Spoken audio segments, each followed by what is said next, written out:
amor, compañeros todos. Hoy día vamos a exponer mis compañeras y mi persona para, el artículo que nosotros realizamos, que es sobre enfermedades de transmisión sexual. Para comenzar, pues les voy a hablar acerca de la introducción un poquito. Las enfermedades de transmisión sexual van a ser un problema de salud pública. Estas van a estar en aumento a nivel mundial y según cifras, dicen que hay 1 millón más o menos al día de personas que se infectan por esas enfermedades. Estas enfermedades van a poder ser prevenibles, pero cuando no se llegan a tratar mientras lo más antes posible, llegan a tener consecuencias en la salud del individuo. Las poblaciones con mayor riesgo, según la OMS, pues son los adolescentes y los jóvenes adultos, sobre todo entre edades de 14 y 24 años. Y también otro grupo poblacional son aquellas personas, los hombres que tienen relaciones sexuales con hombres, los reclusos, los consumidores de drogas inyectables, también trabajadores del sexo y también las personas transexuales. Todas estas patologías, estas enfermedades van a tener consecuencias y complicaciones con los años, cuando estas no se llegan a tratar. Entonces, también pueden provocar un aumento del riesgo de poder contraer el VIH. Se dice que más o menos las 4 enfermedades más comunes, que son en este caso curables, sería la clamidia, la gonorrea, también la sífilis y la trichomona, ¿no? También nosotros realizamos en este artículo un pequeño cuadro donde podemos diferenciar distribuirlas por bacterias, virus, hongos y parásitos. Tenemos aquí, por ejemplo, el agente etiológico en las bacterias, el Treponema pallidum, que produce la sífilis, la Neisseria gonorrea, que produce la gonorrea, el Haemophilus ducreyi, que produce el chancro blando, o también conocido como chancroide, la Clamidia trachomatis, que produce la clamidia. También tenemos a la Klebsiella granulomatis, que produce el granuloma inguinal. En las producidas por virus tenemos al VIH, al papiloma, al herpes, al molusco contagioso y también a la hepatitis. Las que están producidas por hongos tenemos a la cándida, y las que están producidas por parásitos pues tenemos a la escabiosis, a la tricomoniasis y a la pediculosis pubis. La clínica también se encuentra en este cuadro, pero posteriormente en las siguientes diapositivas lo vamos a estar desarrollando. En la de bacterias tenemos al primer grupo, que es la sífilis. Esta va a ser una infección crónica sistémica. El agente etiológico pues va a ser el Treponema pallidum. Esta se va a transmitir por vía sexual y también durante el embarazo, ¿no? Por vía madre-hijo. Se estima que aproximadamente al año van a ser más o menos 11 millones de casos nuevos. Y la sífilis va a tratarse de una lesión primaria, más o menos que persiste de 4 a 6 semanas en promedio. Posterior a esta, después de un mes a mes y medio, puede llegar a producir una lesión secundaria.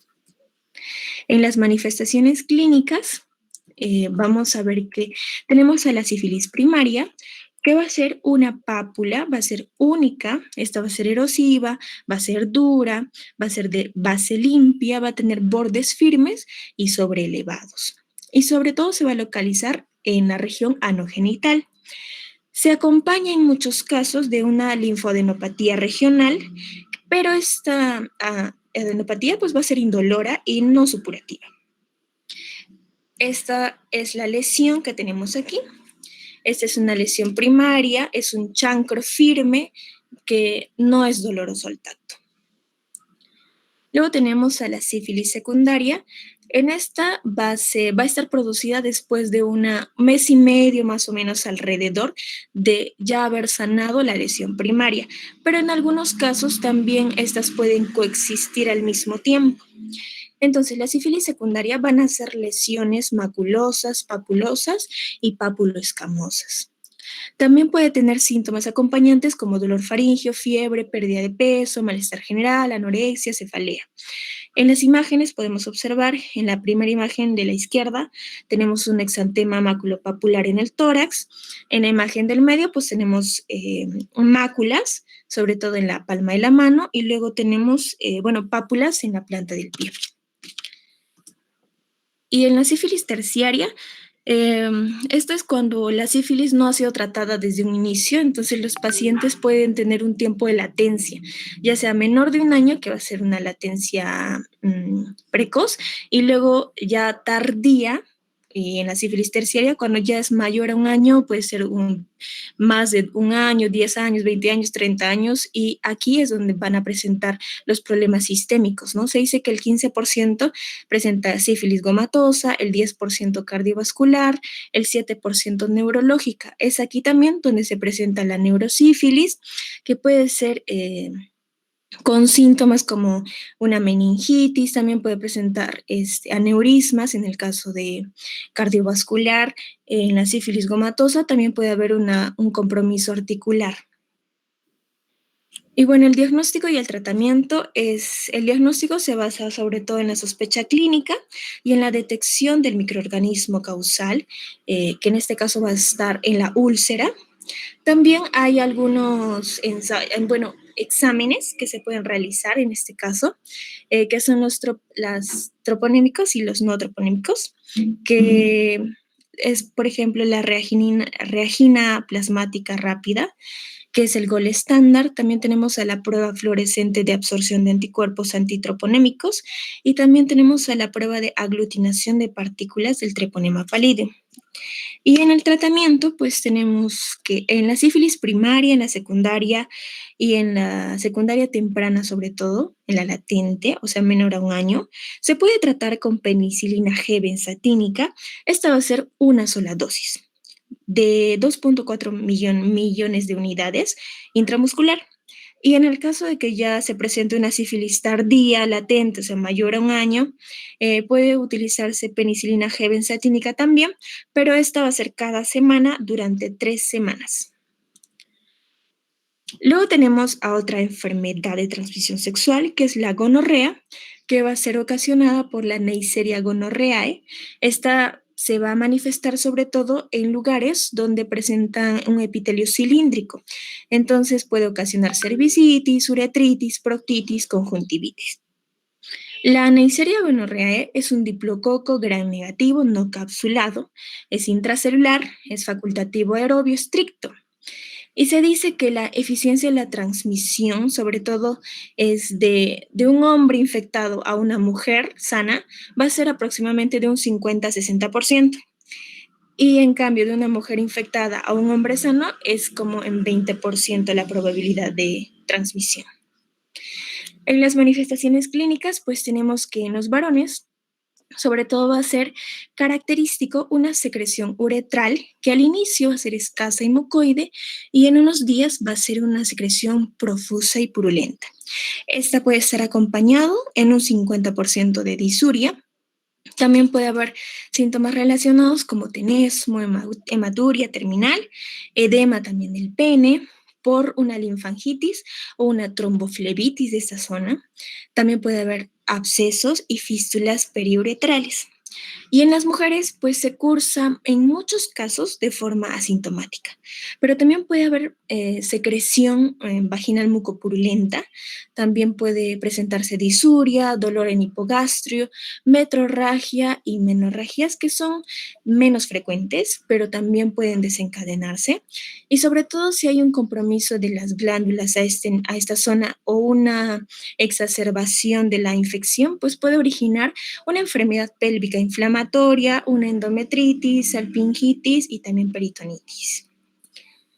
También tenemos otros tipos de gonorrea, por ejemplo, la gonorrea anorrectal, que va a producir proctitis, también dolor en esta zona, prurito, tenesmo, secreción y hemorragia rectal. También la gonorrea faríngea, que puede producir tonsilitis y linfadenopatías. También tenemos a la gonorrea ocular, que puede desencadenar edema palpebral, hiperemia, quemosis, puede haber secreciones purulentas y también úlceras. Y también tenemos a la gonorrea en el embarazo, que el riesgo puede haber una ruptura prematura de membranas, riesgo de salpingitis, al final puede ocasionar también una muerte fetal. Y cuando ya nació el bebé, también puede ocasionar problemas en los primeros días de nacido y posteriormente si es que no se llega a tratar. También ocasiona complicaciones sistémicas y sobre todo esto es en mujeres, es más frecuente y se relaciona con la menstruación y también con el embarazo. Y la localización faríngea también es muy probable que también se ocasione por esto, ¿no? La complicación sistémica es que cursa con fiebres, artralgias, artritis y lesiones cutáneas, sobre todo que se manifiestan en las extremidades. En el diagnóstico y tratamiento, pues el diagnóstico se va a dar por tinción de Gram o azul de metileno. Aquí vamos a, bueno, esto permite el diagnóstico rápido de uretritis gonocócica, sobre todo en los varones, pero en el caso de mujeres va a ser menos sensible, por lo cual lo más certero es realizar un cultivo para así definir el diagnóstico. Y también existen pruebas serológicas como la tinción directa de anticuerpos monoclonales fluorescentes, el test de ELISA y también pruebas de coaglutinación.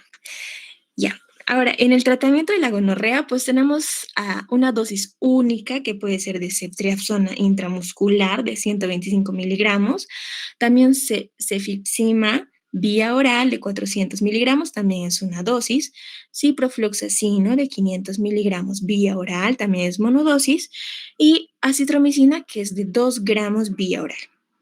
En el caso de que se dice que la gonorrea puede coexistir con otras enfermedades de transmisión sexual, como la clamidia, que la clamidia es la primera en lugar de frecuencia. Entonces, por lo cual podríamos tratar o realizar un tratamiento junto para eso, ¿no? Que sería doxiciclina de 100 miligramos vía oral cada 12 horas durante 7 días. Y en el caso de embarazadas, podríamos utilizar acitromicina de 1 gramo, una sola dosis. Luego tenemos al chancroide o chancro blando, que también es conocido como úlcera blanda, ulcus molle o enfermedad de Ducrey. Esta está ocasionada por una bacteria gram negativa de tipo Coccobacillus, que es el Haemophilus ducrei. La infección se adquiere cuando el epitelio, o bueno, esta zona que está contaminada, que está infectada, pues se va a romper en el contacto sexual y va a infectar a la otra persona sana.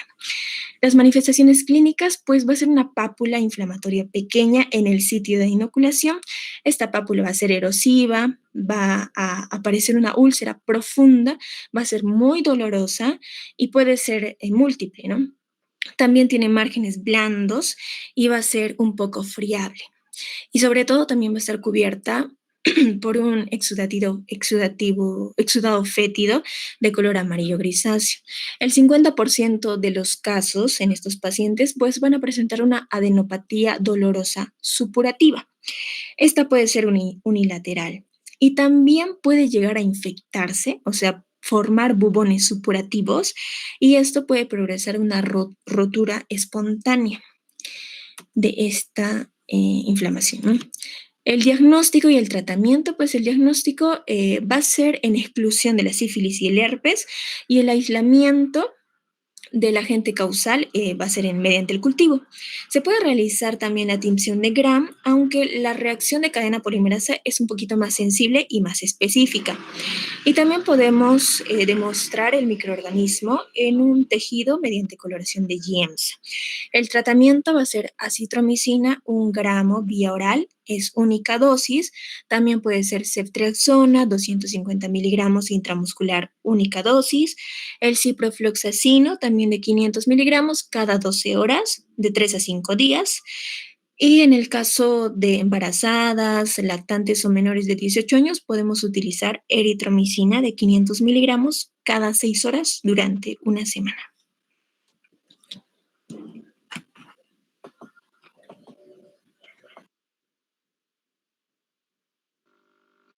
Bueno, continuamos con clamidiasis o también llamada clamidia. Es causada por Clamidia trachomatis, siendo la más frecuente de origen bacteriano a nivel mundial. Se estima 131 millones de casos nuevos cada año y tiene una prevalencia mundial del 1.5% para personas menores de 50 años. Sin embargo, esta prevalencia llega a un 10% en jóvenes de 15 a 24 años sexualmente activos. La Clamidia trachomatis es una bacteria gram negativa intracelular obligada, posee un ciclo biológico diferente al resto de bacterias. Empieza con el cuerpo elemental, que es la parte infecciosa y metabólicamente inactiva, que tiene adaptación específica para la sobrevivencia extracelular. Luego de 2 a 3 horas se diferencia en cuerpo reticular, que es no infectante y metabólicamente activo, con capacidad de multiplicación. En cuanto a la clínica,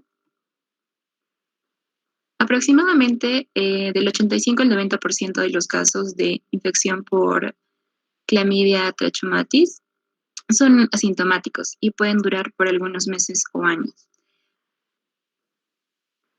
Puede haber infecciones oculogenitales, que cuando aparecen síntomas produce cuadros de uretritis, proctitis, cervicitis con sangrado postcoital, epididimitis, amigdalitis y conjuntivitis.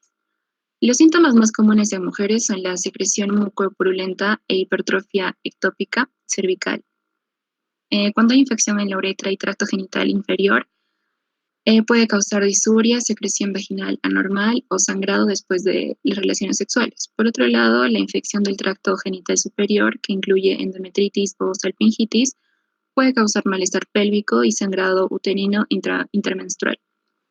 Puede dejar secuelas a largo plazo como la enfermedad inflamatoria pélvica, el embarazo ectópico, infertilidad y un dolor pélvico crónico. Otra manifestación es el linfogranuloma venéreo, que va a estar más relacionado con las variedades L1, L2 y L3. La característica clínica más común en varones heterosexuales y mujeres es la linfadenopatía inguinal dolorosa unilateral, que puede llegar a fistulizar y ocasionalmente puede aparecer una úlcera o pápula en el sitio de inoculación. En varones homosexuales, la enfermedad por lo general suele ser asintomática. Siguiente, por favor. Debido a que la infección es mayormente asintomática y se asocia a infertilidad, embarazo ectópico y dolor pélvico crónico, confirmar su presencia es necesario. Los métodos diagnósticos para la infección por Clamidia trachomatis se puede dividir en pruebas de laboratorio y pruebas rápidas en el sitio de atención del paciente. Dentro de las pruebas de laboratorio tenemos los cultivos, las pruebas de amplificación de ácidos nucleicos, como la reacción de polímeros en cadena, los inmunoensayos clínicos, anticuerpos fluorescentes directos, hidratación de ácidos nucleicos y pruebas de transformación. Dentro de las pruebas rápidas tenemos inmunoensayos enzimáticos de fase sólida e inmunoensayo óptico de fase sólida. La más utilizada es la de pruebas de amplificación de ácidos nucleicos, específicamente la PCR. Las principales ventajas de las pruebas rápidas en el punto de atención son la rapidez de los resultados, sin necesidad de equipos caros iniciar tratamiento inmediato. Pero existe un 52% de posibilidad de señalar equivocadamente la ausencia de infección y un 2% de señalar equivocadamente la infección. En cuanto al tratamiento, es una sola dosis oral de 1 gramo de acitromicina, que va a ser igual de eficaz que un ciclo de 7 días con doxiciclina de 100 miligramos cada 12 horas para el tratamiento de las infecciones genitales no complicadas. Para casos de infecciones por clamidia con complicaciones, se recomienda un ciclo terapéutico de 2 semanas. Siguiente, por favor.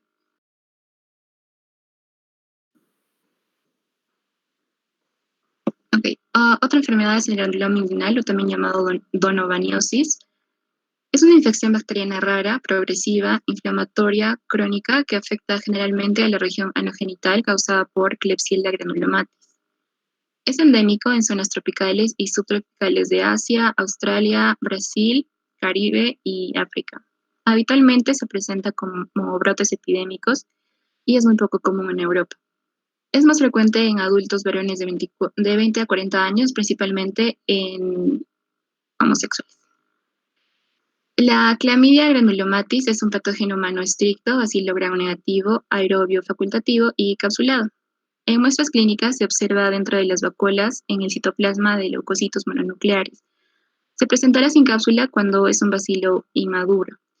Y en cuanto a la clínica, se caracteriza por la presencia de granulomas inguinales, que son tejidos de granulación subcutáneo que puede degradar y reemplazarse por úlceras genitales no dolorosas, de color rojizo, de mal olor, que son muy vascularizadas y por ende pueden cerrar con facilidad. La infección se localiza mayormente en prepucio, surco coronal, frenillo y glande en varones y labios menores y horquilla en mujeres. Para el diagnóstico, el hallazgo patognomónico es la visualización de los cuerpos de Donovan con tinción oscura en la muestra de tejido o biopsia. El sitio más adecuado para tomar la muestra es por debajo de la úlcera y no tomada de la superficie. Las tinciones que se pueden utilizar son varias, siendo la de elección la de Giemsa. Siguiente, por favor. En cuanto al tratamiento, de primera elección en adultos es aritromicina 1 gramo bioral el día 1, seguidos de 500 miligramos diarios por 7 días o 1 gramo cada semana por 21 días. En casos de embarazo, lactancia y niños está indicado la eritromicina 500 miligramos cada 8 horas por vía oral por 7 días. Y como tratamiento alternativo se puede dar doxiciclina 100 miligramos cada 12 horas vía oral por 21 días, ciprofloxacino 750 miligramos cada 12 horas por vía oral 7 días o eritromicina 200 miligramos cada 6 horas vía oral por 21 días. Siguiente. Bueno, entrando al grupo de las ETS producidas por virus, vamos a hablar primero del virus de la inmunodeficiencia humana, del VIH. Esta es una enfermedad de transmisión sexual que va a estar causado por un retrovirus que afecta directamente al sistema inmune, ¿no? Tiene la característica de tener un tropismo por los macrófagos y específicamente por las células linfocíticas TCD4. La epidemiología, este virus, bueno, en realidad esta enfermedad del VIH es considerada un problema de salud mundial, ¿no? Los datos, por ejemplo, hasta el 2015 mencionan 36.7 millones de infecciones y a nivel de Perú, desde 1983, que fue el primer año donde fue aislado en el Perú, hasta el 29 de febrero del 2020, se han reportado 132.657 casos de infección por VIH. Y ahí vemos que la razón de varones a mujeres es mayor en los hombres, ¿no? Aproximadamente 3.4.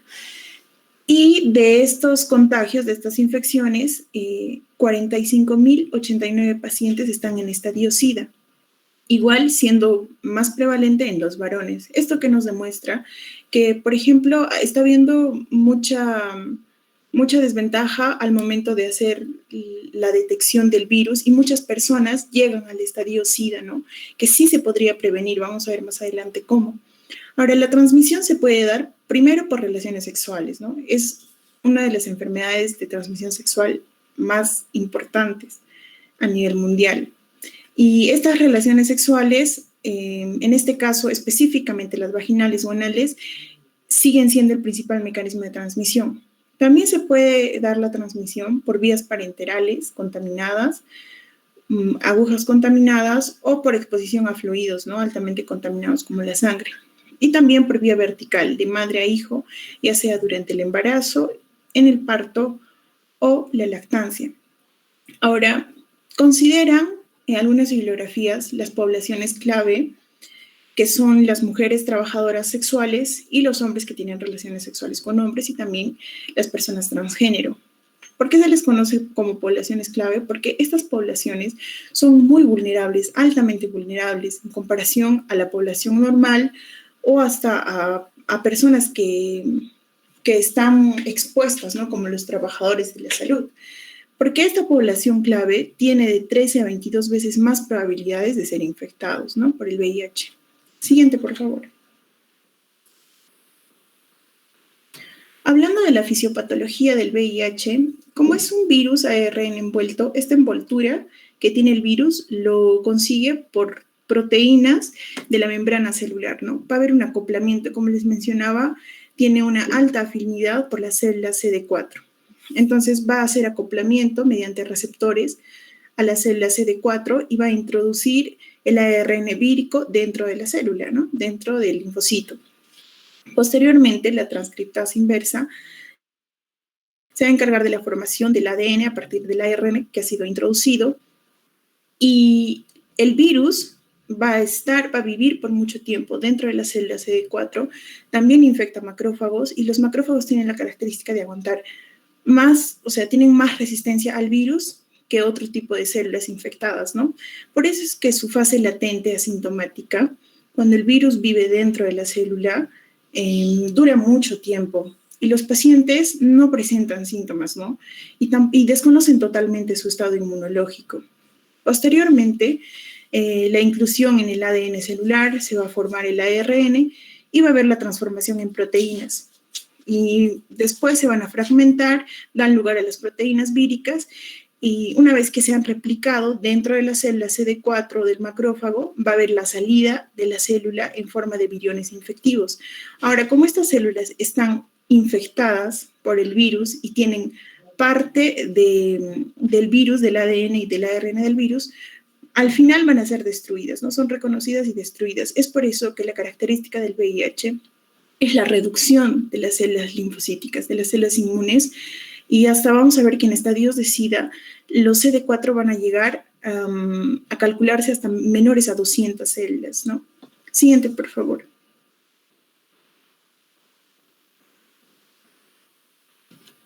Ahora, ¿cuáles son las manifestaciones clínicas? Como les comentaba, hay una fase asintomática donde el virus permanece latente dentro de las células infectadas, ¿no?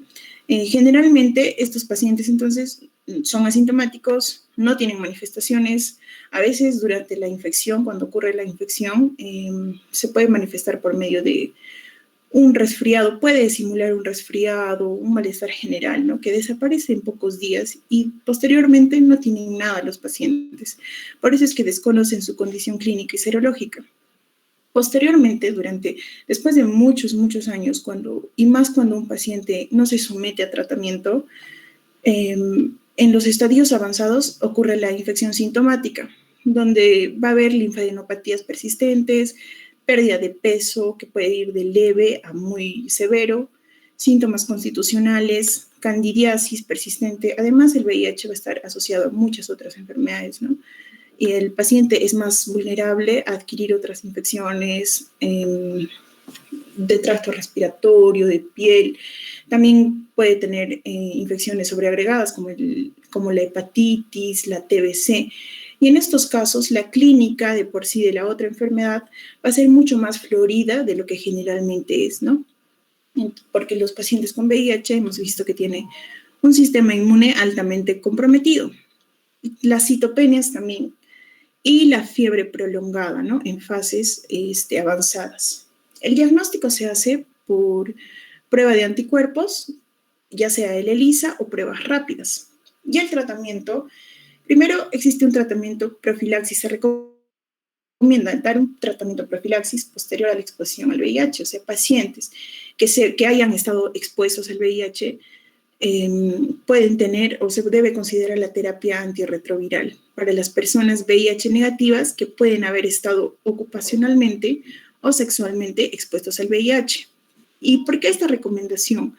Porque una vez que se exponen al VIH, puede haber un breve periodo antes de que la infección se desarrolle y antes también de que se establezca. Entonces, durante este periodo es importante la terapia antirretroviral, ¿no? Porque puede prevenir la replicación viral. ¿Y cuál es el tratamiento establecido? El objetivo del tratamiento es la reducción de la morbilidad y la mortalidad que está asociada a la infección y que también va a estar asociada a otras infecciones, ¿no? La recuperación, la preservación de la función inmunológica y también evitar el efecto nocivo de la replicación del virus, ¿no? Sobre otras posibles comorbilidades. Y también, obviamente, prevenir la transmisión a otras personas. Entonces, ahí vemos, hay muchos fármacos que se pueden usar o sea, en la fisiopatología a muchos niveles, ¿no? Hay inhibidores de la transcriptasa inversa, hay inhibidores de la transcriptasa inversa no nucleósidos, también inhibidores de la proteasa que son reforzados, de la integrasa, inhibidores de fusión y antagonistas del correceptor CCR5. En el Perú, la norma técnica lo que recomienda y establece el esquema de tratamiento antirretroviral en adultos con infección por VIH es una asociación de 3 fármacos, ¿no? Como un esquema de elección. El tenofovir, que es una tableta de 300 miligramos, asociado a emtricitabina, una tableta de 200 miligramos, y esto asociado a efavirenz, de 600 miligramos en dosis fijas combinadas, ¿no? Cada 24 horas. Es el tratamiento que se usa en el Perú y que se recomienda por la norma técnica. Siguiente, por favor.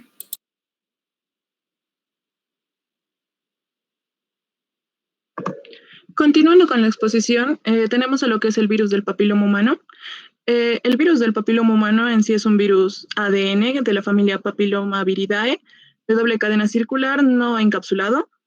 De los 200 tipos identificados, 30 tipos son responsables de infecciones anogenitales, de los cuales los tipos 16 y 18 son los genotipos más asociados a lo que es el cáncer cervical, vulvar, de pene, anal, y tiene más o menos una relación mundial más o menos del 70% de cáncer de cuello uterino, 41 a 67% en lo que son lesiones cervicales de alto grado y 32% en lesiones de bajo grado. Y los genotipos 6 y 11 son los asociados a las lesiones benignas como lo que es las verrugas y el condiloma acuminado. Por lo tanto, el papilomavirus es considerado el principal factor de riesgo para cáncer de cuello uterino, pero también está implicado en el cáncer de pene, el cáncer de ano y del área oreolabial en ambos sexos. Tenemos ciertos grupos como los hombres que tienen sexo con hombres que tienen una mayor preponderancia de infección a lo que es el virus del papiloma humano que la población heterosexual. En esta población se asocia que tiene una incidencia de cáncer anal 17 veces mayor que en personas con prácticas heterosexuales. Por su parte, también la transmisión del virus del papiloma humano es generalmente por contacto directo. Esto quiere decir que puede darse por contacto sexual, por vía perianal, infección vertical, entre otros. Según estadísticas mundiales de la Organización Mundial de la Salud, más de 290 millones de mujeres están infectadas por lo que es el virus del papiloma humano. Y en un estudio breve que se hizo en Perú en el 2018, donde participaron 221 estudiantes universitarias, concluyó que la frecuencia del virus del papiloma humano es de alto riesgo, es más alta en comparación a las investigaciones nacionales previas, siendo la frecuencia de 43,14%. También se consideran factores de riesgo para contraer lo que es el virus del papiloma humano, la promiscuidad, el inicio temprano de las relaciones sexuales, el embarazo precoz, la multiparidad, la presencia de otras ETS, el tabaquismo, las deficiencias nutricionales, en la cual el tabaquismo es un factor de riesgo muy importante para la aparición de las lesiones, ya que aumenta mucho el riesgo de malignización. También tenemos que recordar que el queratinocito es el hospedadero de lo que es el virus del papiloma humano, y que, bueno, el virus penetra las células suprabasales de lo que es el epitelio cervical y transcribe sus inmunogenes que le permiten alterar lo que es el sistema inmune de vigilancia del hospedadero, y con lo que va a iniciar el proceso de la infección. Se describen 2 ciclos para la replicación viral, lo que es la infección lítica, en la que el virus llega a la célula parabasal, se introduce en el citoplasma y seguidamente lo que es el núcleo, y lo que es la infección lisogénica, donde el genoma humano es afectado por la integración viral dada por los segmentos E6 y E7 del virus. Esto ocurre principalmente en las infecciones por los genotipos 16 y 18. La forma clínica es variable y puede ir desde estados asintomáticos que pueden resolverse espontáneamente hasta la presencia de cánceres cervicuterinos invasivos. La clínica podemos clasificarlo en lo que es la forma latente, en la cual no hay lesión visible y se detecta en consulta médica por exámenes paraclínicos. La forma subclínica, que es diagnosticada mediante la colposcopía, en la cual se aplica ácido acético al 3 a 5%. La forma clínica, la cual se manifiesta ya con lo que es los condilomas acuminados en mucosas, las verrugas genitales y lo que es el papiloma venéreo. Siguiente diapositiva.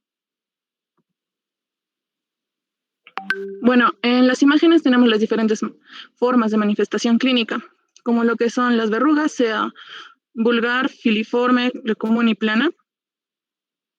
Lo que es, tenemos una colposcopía donde vemos el cuello cervical con lesiones acetoblancas, mosaico y un puntilleo fino. Tenemos 3 imágenes de condiloma acuminado en zona vulvar, zona perianal y en el cuerpo del pene. Entre los estudios para el diagnóstico de lo que es el virus del papiloma de alto riesgo se propone lo que es el Papa Nicolau como la prueba de tamizaje en mujeres, y en hombres se utiliza la prueba de PCR y sus variantes. Y hoy en día se habla del cribado, que debe tener como diana la detección de lo que son las neoplasias intraepiteliales cervicales 3 y 2. Y bueno, este es un dato muy importante. Se sabe que después de la infección natural por el virus del papiloma humano, en un 70-80% de las mujeres presentan cero conversión, aunque con una respuesta lenta y un título bajo de anticuerpos con poca avidez. En caso de los varones, pocos hacen cero conversión, y si lo hacen, los anticuerpos no son protectores. Por todo ello es importante la prevención. La vacunación sistemática frente al virus del papiloma humano es la intervención más eficaz y efectiva para el control de la infección y prevención primaria. Estas son muy seguras y poseen una enorme capacidad inmunogénica, dando lugar a niveles de anticuerpos superiores a los alcanzados por la infección de los papilomas salvajes.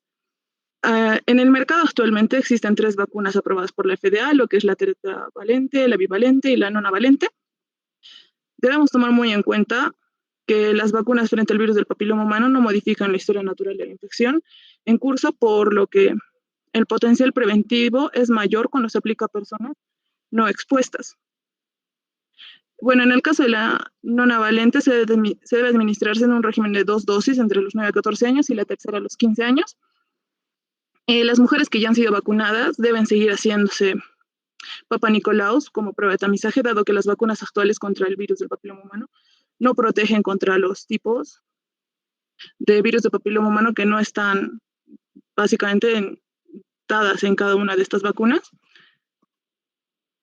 También hoy en día no existe un medicamento que sea específico contra el virus del papiloma humano, siendo el objetivo básicamente mejorar la calidad de vida del paciente. Se disponen de terapias, como por ejemplo químicos en los cuales actúan mediante citotoxicidad, como lo que es la podofilina, trióxido de arsénico, carboplatino o ácido tricloracético para eliminar lo que son las verrugas genitales, de uso tópico como el ácido tricloracético y los antimetabólicos como lo que es el 5-fluororacilo. También hay métodos que permiten la destrucción del tejido, como lo que es la crioterapia, la electrocoagulación, la electrocoagulación diatérmica, la termocoagulación, vaporización con láser de CO2, asadérmica y aconización con el bisturí o la histerectomía. Y como antivirales e inmunoreguladores, lo que es el interferón alfa, imiquinov y el ácido eh, cliriricínico. También es importante considerar que se ha visto que la extirpación del tejido anormal mediante la operación quirúrgica es actualmente la cura recomendada para los casos de displasia cervical, y que la terapia fotodinámica se recomienda para las lesiones intraepiteliales cervicales y vulvares. Siguiente. Siguiente.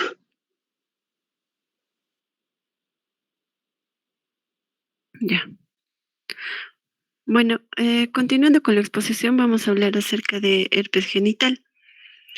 Esta enfermedad es causada por un virus de tipo ADN, del cual existen 2 tipos, ¿no? El virus herpes simple 1 y el 2. El virus del herpes simple 2 va a ser el responsable de un aproximado de un 85% de las infecciones genitales. Ahora, en cuanto a la epidemiología, principalmente se da en una población sexualmente activa, ¿no? De ambos géneros, en los cuales están en un rango de 15 a 49 años de edad. Em, las lesiones se van a producir por un contacto directo de personas sintomáticas o asintomáticas, las cuales van a portar el virus. Y estas van a producir lesiones de tipo vesicular en racimos, y van a tener un borde eritematoso con fluyentes que al erosionarse, estas van a provocar los síntomas comunes o típicos, ¿no? Que son comezón, la dolencia, el dolor y en las zonas afectadas. Ahora, para el diagnóstico, Principalmente se va a realizar de la clínica, pero también van a existir mediante ¿no? el cultivo viral, así como, así como para la PCR, pero una observación del cultivo viral que va a ser poco sensible, ¿no? Para las lesiones recidivantes. Eh, También se puede realizar PCR, así como dosar anticuerpos séricos. En cuanto al tratamiento, eh, las guías recomiendan el valaciclovir como tratamiento de elección. Este va a ser 1 gramo cada 12 horas, de 7 a 10 días por vía oral. Ahora, en los establecimientos acá en Perú, comúnmente se da o se utiliza, ¿no? El aciclovir, que viene en tabletas de 400 miligramos, las cuales se dan cada 8 horas, esto por 7 a 10 días. Eh, la reevaluación médica para esto no suele ser necesario porque se va a autolimitar.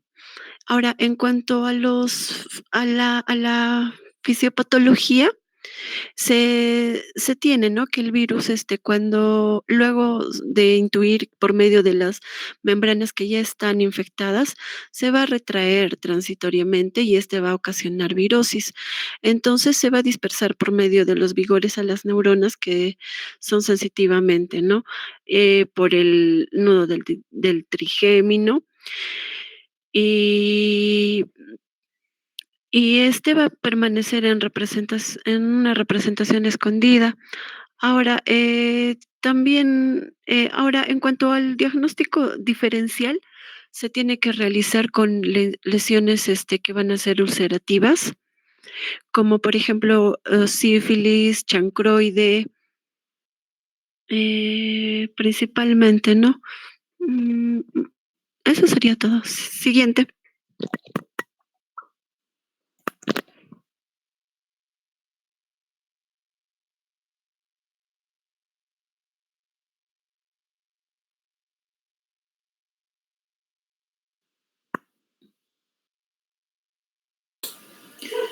Bueno, acerca del molusco contagioso, esta infección es de curso benigno y generalmente autolimitada, ¿no? Si bien se presenta en niños mayormente, cuando hablamos de una enfermedad de transmisión sexual, vamos a ver que se presentan en adultos. Este virus, el virus del molusco contagioso, es un virus ADN perteneciente a la familia Poxviridae. Y en la actualidad se distinguen 2 tipos, ¿no? El tipo 1 y el tipo 2. Y la infección por molusco contagioso es una de las 50 enfermedades más frecuentes en todo el mundo. El contagio del molusco se produce por contacto directo, fomites o autoinoculación. Ahora, el virus del tipo 1, como les comentaba, produce el 98% de las lesiones del molusco. Y el del tipo 2 se presenta solo en adultos, no se va a presentar en niños. Y generalmente está asociado el tipo 2 con pacientes con SIDA y obviamente va a ser de transmisión sexual, ¿no? Ahora, la infección, como vemos ahí, del molusco, se limita exclusivamente a la piel. Y clínicamente se caracteriza por presentar una o varias pápulas cupuliformes de pequeño tamaño con una umbilicación central que expulsa material córneo blanquecino. Entonces, viendo estas características en la piel, las lesiones en la piel, el diagnóstico es generalmente clínico, ¿no? Pero también se puede hacer una biopsia. Y el tratamiento del molusco contagioso suele ser amplio, ¿no? Va a depender mucho de cada especialista que trate. Generalmente los pacientes inmunocompetentes tienen la resolución espontánea, ¿no? En menos de 1 año estas lesiones tienden a desaparecer. Y también se puede usar los agentes químicos destructivos, como el ácido tricloracético, los agentes químicos no destructivos, como la cantaridina, la podofilotoxina, el ácido salicílico y el ácido retinoico también. Siguiente.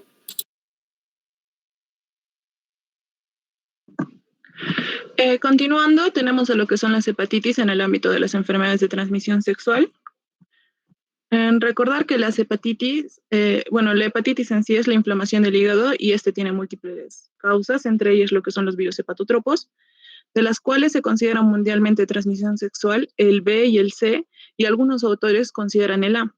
Las hepatitis virales A, B y C son responsables de aproximadamente 1,34 millones de muertes anuales en el mundo, y el Perú es clasificado como una zona de endemicidad intermedia, pero presenta zonas hiperendémicas que vendrían a ser la cuenca del Amazonas y algunas zonas de la sierra. Con respecto a la hepatitis A, su transmisión sexual se ha reportado especialmente en hombres que tienen sexo con hombres. El virus de la hepatitis A puede tener una transmisión sexual debido a que el virus es detectable en heces durante la incubación. La incubación varía entre 15 a 50 días y sus títulos alcanzan su punto más alto de infectividad 2 semanas antes del inicio de síntomas y persiste hasta una semana después del inicio de la ictericia. Sabemos que el virus de la hepatitis A se secreta por lo que son los canalículos biliares, siendo los títulos virales más altos en las heces y puede alcanzar hasta 108 viriones por mililitro, por lo que se hace propenso a transmitirse por medio de las relaciones sexuales anales. Este es prevenible mediante la vacunación y o la administración de los anticuerpos. No está disponible un tratamiento antiviral específico para lo que es la hepatitis A. El tratamiento es básicamente de soporte y tiene como objetivo asegurar una nutrición e hidratación adecuada y la monitorización del paciente con el fin de evitar de que se desarrolle lo que es una hepatitis fulminante. En el caso de la hepatitis B, la infección por hepatitis B es la hepatitis principalmente transmitida por relaciones sexuales de todas las hepatitis, debido a que el virus de la hepatitis B se aloja en las secreciones corpóreas como el semen, fluidos vaginales y la sangre, por lo que su forma de contagio es comparada con lo que es el VIH. Es principalmente común en la población de los hombres que tienen sexo con hombres y también es muy frecuente entre personas heterosexuales que tienen múltiples parejas o contacto con profesionales de la salud. Tanto las vacunas como las inmunoglobulinas contra el virus de la hepatitis B han sido aprobadas para prevenir la infección por este virus. En el caso de las inmunoglobulinas contra la hepatitis B se usan como profilaxis junto con la vacuna en personas que han tenido exposición al virus y que nunca han sido vacunadas o no han expresado respuesta a la vacuna. La vacunación es el método más eficaz de prevención. Este es seguro e induce la memoria inmunitaria que dura aproximadamente 20 años, pero no puede prevenir todas las infecciones por virus de hepatitis B, ya que existen 10 genotipos hasta ahora identificados. Durante la infección por el virus de la hepatitis B son suficientes las medidas de soporte. Si fuera necesario un tratamiento, se utilizan inhibidores de la transcriptasa inversa. Se recomienda medidas preventivas para todos los contactos expuestos, indicándose lo que son las inmunoglobulinas y vacunación para los que son seronegativos o con serología desconocida. En el caso de la hepatitis C, se considera una tasa de incidencia máxima de transmisión de este virus por sexo en el 0,07% por año, y existe una creciente evidencia de que este virus se transmite por vía sexual. Se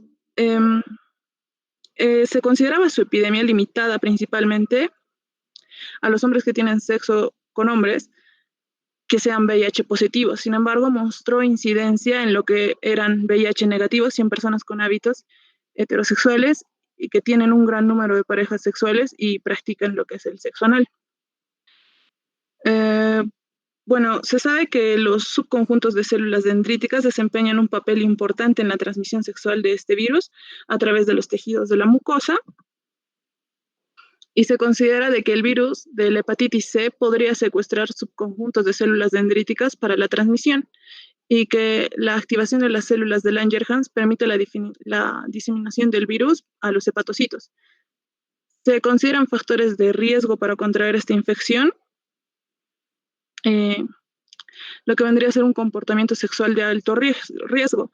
Actualmente no existe una vacuna para lo que es el virus de la hepatitis C, sin embargo, ha habido una reciente disponibilidad de antivirales de acción directa para el tratamiento de este virus en estadio crónico, que presenta una tasa de curación superior al 95%. Siguiente.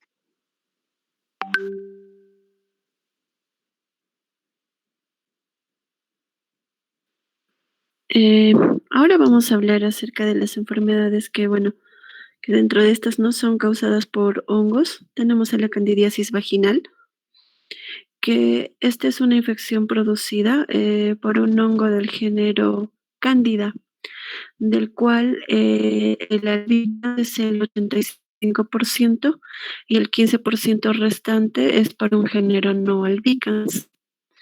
Em, Esta se va a presentar principalmente en mujeres de 20 a 45 años de edad y es considerada como primera o segunda causa de enfermedades no virales de la región genital. Candida albicans es un hongo, es saprófito, que se encuentra en la piel y en mucosas, como por ejemplo en la vaginal, en un perfecto equilibrio.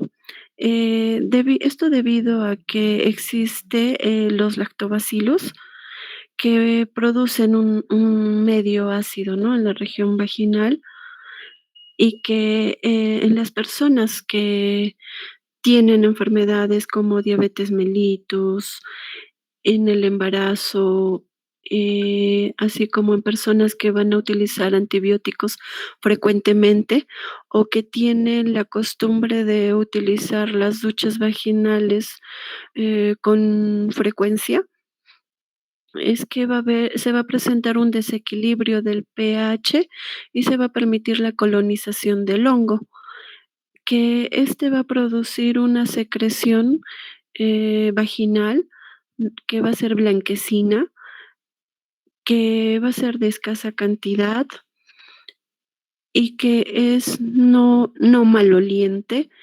Esta se puede asemejar o se puede describir, ¿no? Como la leche cortada. Eh, el signo característico es el prurito vaginal. Em, Ahora, en la región vaginal también se van a producir las lesiones típicas de placas blanquecinas que al descamarse van a producir lesiones erosivas y que van a causar dispareunia, un dolor vulvar, disuria, que esto va a hacer confundir con una infección urinaria.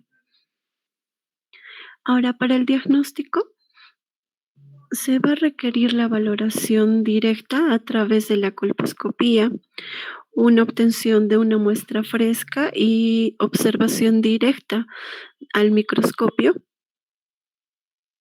En cuanto al tratamiento, se van a utilizar los azoles principalmente, como el clotrimazol, que viene, ¿no? En presentación de óvulos vaginales de 100 miligramos o de 500 miligramos y que se van a utilizar durante 3 a 5 días, preferentemente en la gestación, porque no está recomendada la utilización de vía oral en gestantes.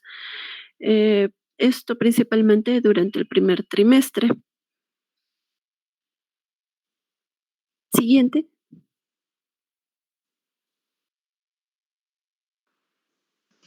Dentro de las enfermedades de transmisión sexual producidas por parásitos tenemos la escabiosis y la tricomoniasis.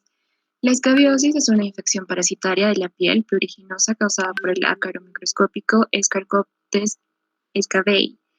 Puede transmitirse con facilidad por contacto sexual, pero también por contacto físico directo no sexual con una persona infestada y también a través de vómitos, aunque en menor frecuencia. Es endémica en regiones tropicales con una prevalencia del 5 al 10%, mientras que en países industrializados se observan casos esporádicos. Infecta a personas de todas las edades y sexos. Existen factores epidemiológicos que pueden trascender en la presentación de escabiosis como género, edad, etnia, hacinamiento, higiene y estación del año. Se tiene un mayor énfasis en la pobreza y prácticas de mayor importancia para adquirir la escabiosis. El Scarptes scabiei es un artrópodo ectoparásito obligado humano. El ácaro es blanco con extremidades. Es ciego, cuerpo aplanado, oval, espinas y 8 patas.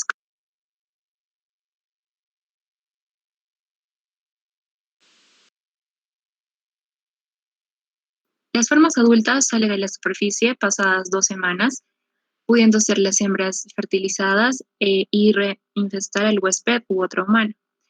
Dentro de la clínica, la manifestación principal suele ser el prurito intenso y erupción cutánea. La erupción se manifiesta como ronchas, pápulas, vesículas, nódulos pardos y túneles, así como también lesiones costrosas por rascado. Las localizaciones habituales son zonas de piel fina como superficies flexoras de codos, axilas, manos, surcos interdigitales, muñecas, ingle, genitales, nalgas y pliegues glúteo e inguinal. La forma costrosa de la enfermedad se presenta con intensa hiperkeratosis, con frecuentes fisuras y sobreinfección infecciosa.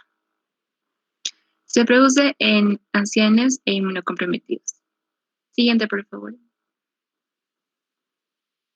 En cuanto al diagnóstico, la confirmación se establece con una prueba no invasiva para la observación de ácaros, huevos o heces al microscopio tras raspar las lesiones y mezclar con solución de aceite. También se puede colocar tinta china sobre la lesión tras unos segundos. Será positiva si se observa un surco como trazo lineal azul. En cuanto al tratamiento, la terapia de primera línea es permetralina 5% en crema con un lavado a las 8 o 10 horas. Es necesario una segunda aplicación una semana después, rutinariamente. Como tratamiento sistémico se da ivermectina en dosis única de 200 microgramos por kilogramo de peso. Se recomienda una segunda dosis 14 días después. El tratamiento escabicida se debe aplicar luego de dar un baño sobre la superficie cutánea seca. Como medidas generales, se recomienda mejorar la higiene diaria y tratar los contactos sexuales y no sexuales. Siguiente, por favor.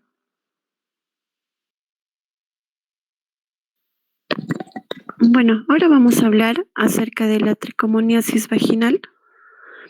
Esta es una infección genital considerada la más frecuente entre las mujeres de edad joven, ¿no?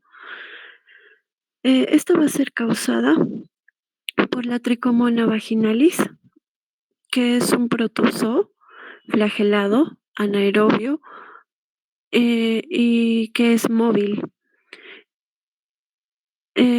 Esta enfermedad va a ser causada del 30% por transmisión sexual. Rara vez va a ser causada por vómites en población sexualmente activa, por lo cual la promiscuidad va a ser un factor de riesgo muy importante porque su transmisión importante es la vía sexual.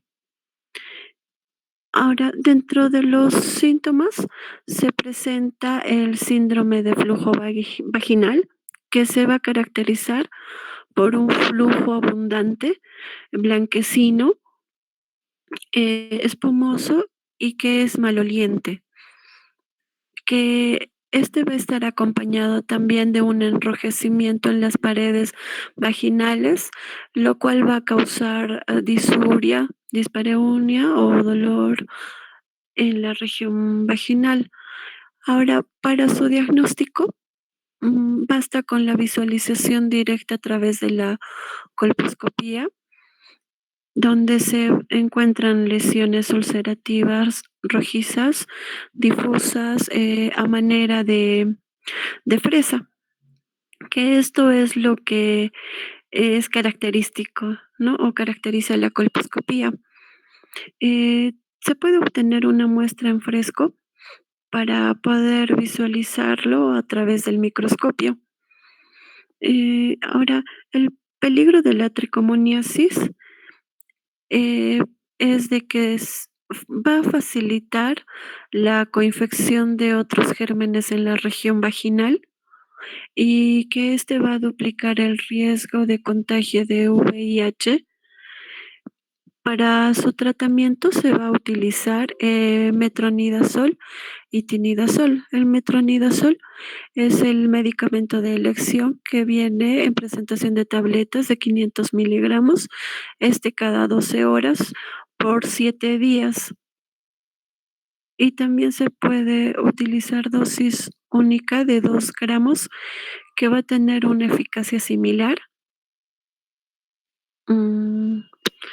Siguiente. Bueno, como, como conclusiones acerca del tema que nos ha tocado exponer, ¿no? Las infecciones de transmisión sexual van a ser múltiples, ¿no? Y estas van a ser producidas por diferentes agentes. Actualmente no se conoce que son más de 30 bacterias entre virus y parásitos que estas se van a transmitir por contacto sexual. Ya sea vaginal, anal u oral. Em, por ejemplo, como un grupo, ¿no? De las ITS están asociadas, ¿no? Al desarrollo de diferentes tipos de cáncer y estas obviamente son de mucha importancia. Ahora, dentro de estas, el virus del papiloma humano es importante porque dentro de estas viene a ser la causa principal, ¿no? Del cáncer cervicouterino y que, por ejemplo, debido a la ausencia de un tratamiento curativo para muchas enfermedades de transmisión sexual, lo que prima va a ser, ¿no? La prevención primaria y esto pues va a constituir un objeto primordial para poder impedir que muchas personas, ¿no? Se infecten con hemos visto varias enfermedades.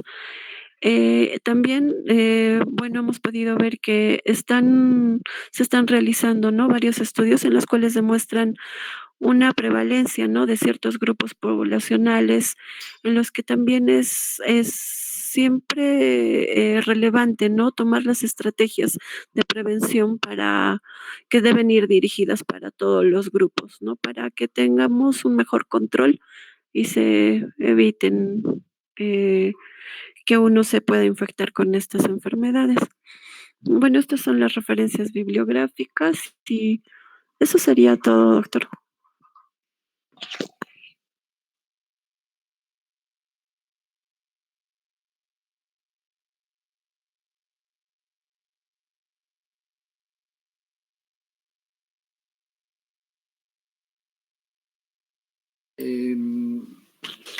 Bueno, ya nos hemos pasado la hora. Si tienen alguna pregunta, algún comentario, yo les voy a pasar la exposición que tengo sobre esto para que también tengan algunos datos más, ¿no? Entonces, el día lunes nos estamos viendo, chicos. Miércoles, doctor. Miércoles, doctor. El miércoles, perdón, sí, es el día miércoles. Chicos, por favor, voy a llamar lista de manera rápida. Aguayo. Presente, Mari. Ok. Aguilar. Aguirre. Alférez. Presente, Mari. Alférez. Ok. Año. Presente, Mari. Ya. Barrientos. Presente, Mari. Buenas. Beltrán.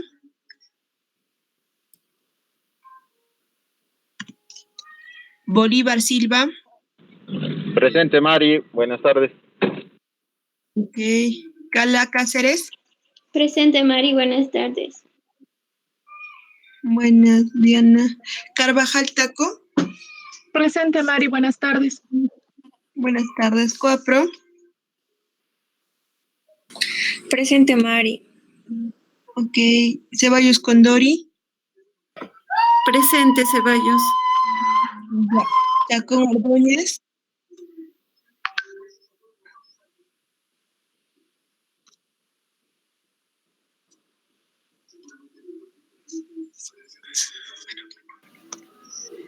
Ya. Chaico Graneros. Presente, Mari. Ya. Choque Sánchez. Presente. Ya. Condori Saavedra. Presente, Mari. Ya. Covarrubias Villafuerte. Presente, Mari. Ok, Díaz Flores. Presente, Mari. Ok, Farfán Mamani Asli. Presente. Ok, Farfán Mamani Dante. Presente, Mari, gracias. Ya. Franco Puyo Leila. Presente, Mari. Ya. Guzmán Delgado Harold.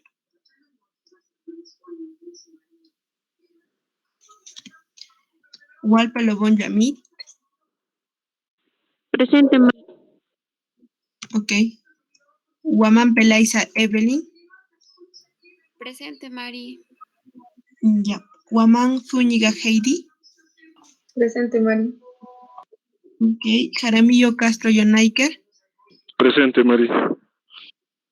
Ya. Monterroso Díaz Alexandra. Presente, Mari. Ya. Morales Flores Paloma. Maricita, presente, buenas tardes. Buenas tardes. Naola Corimán Yalina. Presente, Mari. Orozco Larte Rodrigo. Ya.